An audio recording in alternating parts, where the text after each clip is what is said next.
नमस्कार दोस्तों, मैं दिलीप कुमार। दोस्तों, टीआरई 4 के विज्ञापन को लेकर लगातार झूठ पर झूठ बोला गया और शिक्षा विभाग बीपीएससी के द्वारा लाखों अभ्यर्थियों को 13 लाख से अधिक शिक्षक अभ्यर्थियों को गुमराह किया गया। उनके कैरियर के साथ, उनके भविष्य के साथ, उनके जिंदगी के साथ खिलवाड़ किया जा रहा है लगातार।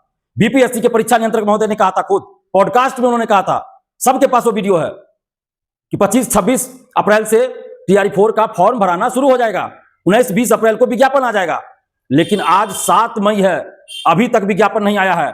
और इससे पूर्व भी बीपीएससी ने फरवरी में नोटिस जारी करके कहा था कि यदि याचना मिल गई जल्द विज्ञापन जारी होगा। और उससे भी पूर्व 24 अगस्त 2024 को ही परीक्षा की तिथि थी टीआरई 4 की, लेकिन आज तक विज्ञापन नहीं आया।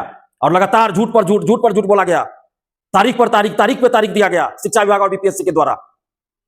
अब जब तक पूरा पटना आप जाम नहीं कीजिएगा, जब तक पूरा पटना नहीं भरिएगा स्टूडेंट से, तब तक सरकार नहीं सुनने वाली है। क्योंकि चुनाव समाप्त हो चुका है। चुनाव के बाद जो मुख्यमंत्री बने थे वो भी पद छोड़ चुके हैं, नए मुख्यमंत्री बन गए, लेकिन विज्ञापन नहीं आया। इसलिए अब भीड़ दिखानी पड़ेगी। आप जितने भी अभ्यर्थी हैं, चाहे छात्र हो या छात्राएं हो, अगर आप चाहते हैं टीआरई 4 का विज्ञापन आए तो आपको आंदोलन में आना पड़ेगा।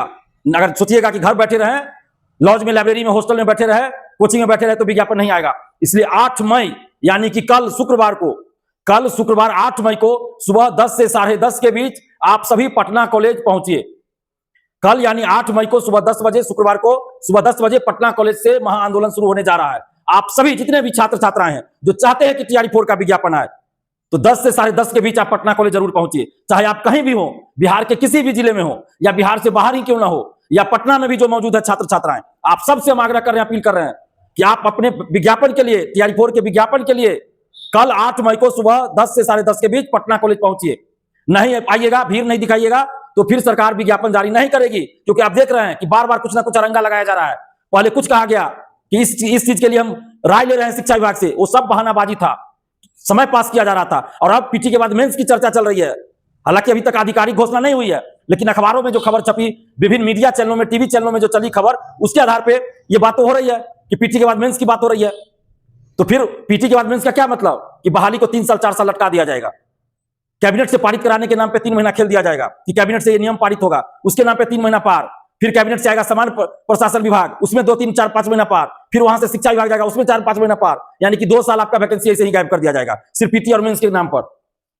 तो इसलिए आप सभी आइए, और हम लोगों की ये मांग है कि टीआरई 4 का विज्ञापन जल्द जारी हो। क्योंकि याचना बीपीएससी के पास आ चुकी थी फरवरी में ही, 11 फरवरी से पहले याचना आ चुकी है। इसलिए टीआरई 4 का विज्ञापन जैसे पहले था उसी अनुसार परीक्षा भी होनी चाहिए। टीआरई 4 का विज्ञापन जल्द जारी हो, और परीक्षा जैसे टीआरई 3 की हुई, टीआरई 2 की हुई, टीआरई 1 की हुई, उसी तरह टीआरई 4 की भी परीक्षा, एक ही परीक्षा हो टीआरई 4 के लिए, एक ही परीक्षा हो टीआरई 4 के लिए। और पीटी के बाद मेंस लेना है, जो भी करना हो, जो भी प्रयोग करना हो, वो टीआरई 5 से आप कीजिए। उसकी सूचना आप पहले दे दीजिए, उसकी सूचना आप 1 साल पहले दे दीजिए। और टीआरई 5 से जो एक्सपेरिमेंट करना है, जो प्रयोग करना है, टीआरई 5 से कीजिए।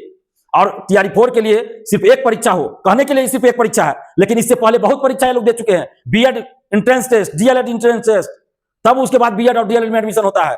सीटेट पास करके, एसटीईटी पास करके आए हैं, डीएलएड पास करके, बीएड पास करके, इधर सीटेट पास करके, सीटेट पास करके और एसटीईटी पास करके आए हैं। तो कई परीक्षाएं लोग ऑलरेडी पहले दे चुके हैं। लेकिन फिर भी अगर सरकार को, आयोग को पीटी के बाद मेंस लेने की बात कर रहे हैं, तो टीआरई 4 में यह प्रयोग नहीं चलेगा। आपको जो करना है उसकी सूचना 1 साल पहले दीजिए, और टीआरई 5 से उसको देखा जाएगा। अभ्यर्थियों से राय लीजिए और टीआरई 5 से प्रयोग कीजिए। टीआरई 4 में पूर्व से जो चली आ रही प्रक्रिया, परीक्षा पैटर्न, उसी आधार पर आप परीक्षा करवाइए। और टीआरई 4 का विज्ञापन आप जल्द जारी कीजिए। इसी मांग को लेकर हम लोग 8 मई यानी कल शुक्रवार को सुबह 10 बजे पटना कॉलेज से महाआंदोलन हो रहा है। तो आप जितने भी छात्र छात्राएं, आप सभी, चाहे लड़का हो या लड़की, आप कोचिंग, लाइब्रेरी, हॉस्टल, लॉज, घर मत बैठे रहिएगा। आप जहां भी है, बिहार के जिस जिला में है, या पटना में भी है, या बिहार से बाहर है, आप कल 8 मई को सुबह 10 से 10:30 के बीच पटना कॉलेज पहुंचिए। और जितने भी कोचिंग शिक्षक हैं जो टीआरई 4 से संबंधित कोचिंग चलाते हैं, एस्टेट से संबंधित चलाते हैं, सीटेट से संबंधित चलाते हैं, यानी शिक्षक भर्ती से संबंधित जो भी कोचिंग चलाते हैं, पूरे देश भर के कोचिंग संचालकों से और पटना के कोचिंग संचालकों से, बिहार के सभी कोचिंग